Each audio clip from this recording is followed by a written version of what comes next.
जन्म कुंडली के पंचम भाव में वक्री देवगुरु बृहस्पति का परिणाम जानने वाला है और बहुत ही सावधानी से समझने वाला है। देवगुरु बृहस्पति अगर जन्म कुंडली के पंचम भाव में कर्क राशि में है तो ये अच्छे हैं, वक्री हैं। तो अगर मकर राशि में है, कुंभ राशि में है तो ये कमजोर हो जाएंगे और बुरा परिणाम देंगे। धनु राशि में है तो सामान्यतया सामान्य परिणाम दे जाते हैं। यहाँ सबसे ज्यादा चूंकि ये संतान का भाव होता है, यहाँ से संतति का विचार किया जाता है। इस वजह से देवगुरु बृहस्पति जब पंचम भाव में वक्री होते हैं तो कई बार व्यक्ति अपने संतति के प्रति लापरवाह होते देखा जाता है। इतना ही नहीं, जन्म कुंडली के पंचम भाव में देवगुरु बृहस्पति जब वक्री होते हैं तो व्यक्ति के वो उसके बच्चों के प्रति लापरवाही या कई बार उसके माता पिता उसके प्रति लापरवाह होते हैं।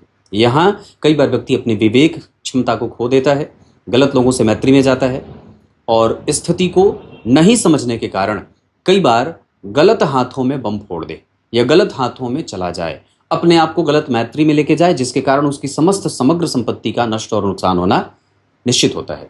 अगर नीच के बैठे हैं तो ये बड़ा ही पापी और निकृष्ट कर्म करने वाला बना देते हैं।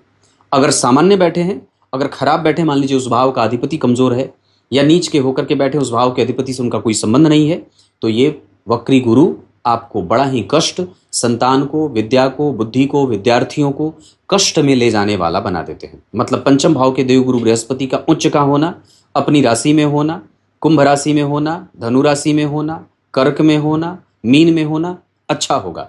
लेकिन इसके अतिरिक्त अगर वो किसी भी अन्य राशि में बैठे हुए हैं, इसका अर्थ होगा कि आपको संतान में दिक्कत हो सकती है, आपको प्रेम प्राप्त करने में दिक्कत हो सकती है, आपकी क्रिएटिविटी में कमजोरी हो सकती है, आपका यश, आपकी प्रतिष्ठा, आपका कुल गोत्र गौरव, ये सब हाशिए पे चले जाते हैं। इनको ठीक करने के लिए एकादशी या पूर्णिमा का व्रत निश्चित रूप से जातक को करना चाहिए। बात करें